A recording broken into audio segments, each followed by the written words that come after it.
शास्त्रों के अनुसार होली नैमिषारण्य में क्यों मनानी चाहिए और क्यों इसी स्थान पर 88,000 ऋषियों ने तपस्या की और क्यों आखिर इस स्थान को सनातन धर्म की आत्मा कहा जाता है और इस स्थान का नाम तीर्थ चक्र कैसे पड़ा और आखिर इस स्थान पर होली मनाने से क्या पुण्य मिलता है। ऐसा क्यों कहा जाता है कि होली हमें नैमिषारण्य में मनानी चाहिए और इसके पीछे जो एक कहावत प्रचलित है कि कतिक कलिंजर मकर प्रयाग नैमिषारण्य में खेलो फाग। तो आखिर हमारे पूर्वज इस पंक्ति को इतना जोर क्यों देते हैं, इतना महत्व क्यों देते हैं, आखिर इस पंक्ति का अर्थ क्या है। जैसा कि आप हमारे शॉर्ट वीडियो में जान चुके हैं, हमने शॉर्ट वीडियो में बताया था और जिसने नहीं देखा है मैं दोबारा बता रही हूँ कि कतिक कलिंजर अर्थात कार्तिक के महीने में कालिंजर हमें भ्रमण करना चाहिए। कालिंजर तीर्थ वो जगह जहाँ पर समुद्र मंथन के बाद भगवान शिव ने हलाहल विष पीकर तप किया था, अपने विष को, अपने काल को मात दी थी। इसलिए वहां पर नीलकंठ महादेव का मंदिर स्थापित है और वो बहुत प्रसिद्ध है। बात करते हैं पंक्ति के अगले पड़ाव की। जैसे कहते हैं पंक्ति में कि कतिक कलिंजर मकर प्रयाग।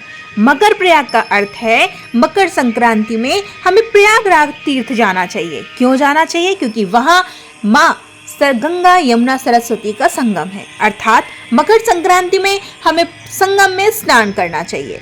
और पंक्ति का अंतिम पड़ाव कहता है कि कतिक कलिंजर मकर प्रयाग नैमिषारण्य में खेलो फाग। पंक्ति का अंतिम पड़ाव में खेलो फाग कहाँ पर? नैमिषारण्य में। तो नैमिषारण्य में हमें फागुन के महीने में जाना चाहिए। इस बात पर हमारे पूर्वज इतना बल, इतना महत्व क्यों देते हैं? आखिर क्यों नैमिषारण्य में फागुन के माह में जाने से क्या फल मिलता है? तो ये सब जानने के लिए, इन सभी प्रश्नों को जानने के लिए हमारे वीडियो के अंत तक बने रहें। और अगर आप मेरे चैनल पर नए हैं तो मेरे चैनल को सब्सक्राइब करें, क्योंकि मेरे चैनल पर ही सभी तिथि, त्योहार और तीर्थ स्थानों से संबंधित सही और सटीक जानकारी आपको मिलेगी। तो आज वीडियो को ज़्यादा लंबा नहीं करते हैं और बात करते हैं नैमिषारण्य की। नैमिषारण्य भारत की इस धरती पर एक ऐसा पावन तीर्थ स्थान है जहां कहा जाता है कि आज तक कलयुग प्रवेश नहीं कर पाया। एक ऐसी भूमि जहां 88,000 ऋषियों ने हजारों वर्षों तक तप किया, जहां वेदों की रचनाएं गूंजी, जहां पुराणों की रचना हुई और जहां पहली बार सत्यनारायण कथा का श्रवण हुआ। और मान्यता तो यह भी है कि इस तीर्थ के दर्शन किए बिना 4 धाम की यात्रा भी अधूरी मानी जाती है। यहाँ बात कर रहे हैं नैमिषारण्य की, और नैमिषारण्य उत्तर प्रदेश के सीतापुर जिले में पवित्र गोमती नदी के तट पर स्थित है। यह दिव्य तपोभूमि लखनऊ से लगभग 100 किलोमीटर, सीतापुर से लगभग 40 किलोमीटर और हरदोई से लगभग 38 किलोमीटर दूर है। लेकिन यह केवल एक भौगोलिक स्थान नहीं है, यह सनातन धर्म की आत्मा है। यह वह भूमि है जहां कदम रखते ही मन स्वतः शांत होने लगता है। आखिर इस स्थान का नाम तीर्थ चक्र या नैमिषारण्य कैसे पड़ा? इसके पीछे क्या दिव्य कहानी छिपी हुई है? तो बात करते हैं इसके पीछे की कथा को लेकर। तो कहते हैं एक समय की बात है कि 88,000 ऋषियों ने भगवान ब्रह्मा से प्रार्थना की कि हे प्रभु, हमें एक ऐसा स्थान बताइए जहां हम कलयुग के प्रभाव से दूर शांतिपूर्वक तपस्या कर सकें। तब ब्रह्मा जी ने एक दिव्य चक्र छोड़ा और कहा कि यह चक्र धरती पर जहां भी रुकेगा वही स्थान तप के लिए सर्वोत्तम होगा। वह चक्र घूमता हुआ धरती पर आकर एक स्थान पर गिरा और जिस क्षण वह चक्र गिरा, उस स्थान की समस्त नकारात्मक शक्तियां एक निमेष अर्थात एक पल में नष्ट हो गईं। इसी कारण इसका नाम पड़ा नैमिष अर्थात नैमिषारण्य। जहां चक्र गिरा वहां बना एक दिव्य सरोवर, चक्र तीर्थ।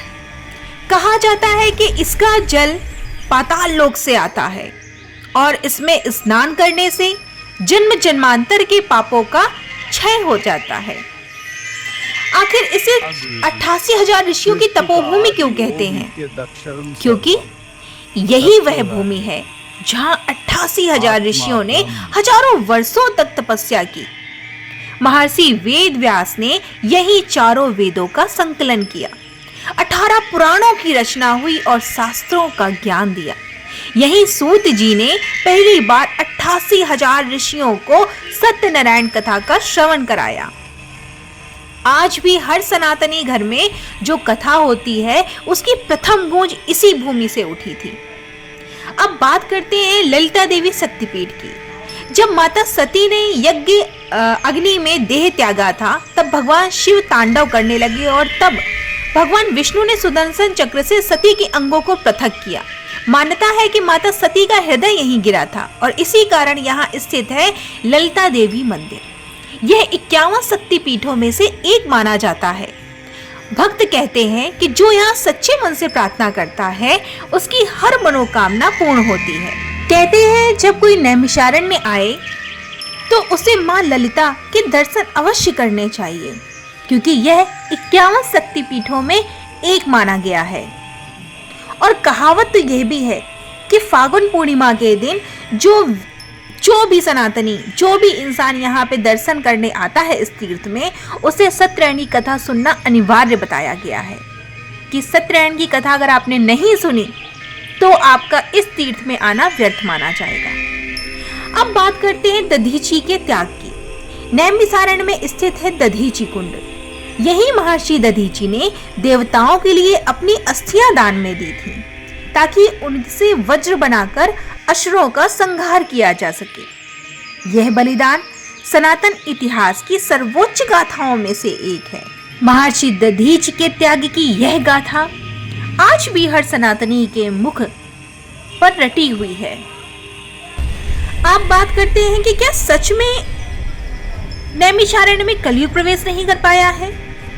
तो स्थानीय मान्यता है कि यह स्थान इतना पवित्र है कि आज तक कलयुग का प्रभाव नहीं पहुंच पाया। कहा जाता है कि यहाँ आने वाला हर व्यक्ति अद्भुत शांति और आध्यात्मिक ऊर्जा अनुभव करता है। कुछ लोग इसे धरती के 8 वैकुंठों में से एक भी मानते हैं। अब यहाँ पर जो परिक्रमा और यात्रा की जो एक प्रथा है, जो एक मान्यता है, अब हम बात करते हैं उस बारे में। यहाँ 84 कोस की प्रसिद्ध परिक्रमा होती है, जो फागुन अमावस्या से पूर्णिमा तक चलती है। दर्शन का सर्वोच्च समय सर्दियों का मौसम माना जाता है, विशेषकर फागुन का महीना। होली पर तीर्थ चक्र में स्नान का विशेष महत्व है। कहा जाता है कि होली के दिन यहाँ स्नान करने से सभी पाप नष्ट होते हैं। गोस्वामी तुलसीदास जी ने नैमिषारण्य को तीर्थों का वर कहा है और रामचरितमानस में भी इसकी महिमा का उल्लेख मिलता है। अगर सनातन धर्म को एक वृक्ष माने तो उसकी जड़ें इसी पावन भूमि में मिलती हैं। नैमिषारण्य केवल एक तीर्थ नहीं, एक तपस्या की भूमि है। यह ज्ञान की धारा है, यह त्याग और श्रद्धा का संगम है। अगर आपने अभी तक इस पवित्र धाम के दर्शन नहीं किए हैं तो जीवन में एक बार अवश्य जाइए, क्योंकि कहते हैं कि 4 धाम से पहले या 4 धाम के बाद नैमिषारण्य के दर्शन अनिवार्य हैं और शायद आपको भी वहां वह शांति मिले जिसकी तलाश में हम पूरी जिंदगी भटकते रहते हैं। अगर आपको यह जानकारी पवित्र और उपयोगी लगी हो तो वीडियो को लाइक करें, चैनल को सब्सक्राइब करें और अपने सभी प्रिय मित्रों, बंधुओं और रिश्तेदारों को यह वीडियो जरूर शेयर करें और कमेंट में लिखें, जय मां ललिता देवी। मां ललिता सबकी, जो भी ये वीडियो देख रहा है, जो भी चैनल को सब्सक्राइब कर रहा है या जो भी वीडियो को लाइक कर रहा है, उसकी हर मनोकामना को पूर्ण करें। हर हर महादेव। अगला वीडियो कालिंजर को लेके है। जैसा कि कहावत में था, कथिक कलिंजर, यानी कार्तिक के महीने में कालिंजर क्यों जाना चाहिए, इस पर विशेष एक वीडियो बनाया है। तो कालिंजर के महत्व को जानने के लिए हमारा अगला वीडियो जरूर देखें। और उसके बाद हम बात करेंगे प्रयागराज संगम की, जिसके बारे में आप कुछ बहुत जानते हैं लेकिन सब कुछ नहीं। तो हमारे ही चैनल पर सभी तीर्थ, तिथि, त्योहार से रिलेटेड सही और सटीक जानकारी आपको सिर्फ मेरे चैनल पर मिलेगी। तो इसलिए मेरे चैनल से जुड़े रहें। वीडियो पसंद आए तो लाइक करें।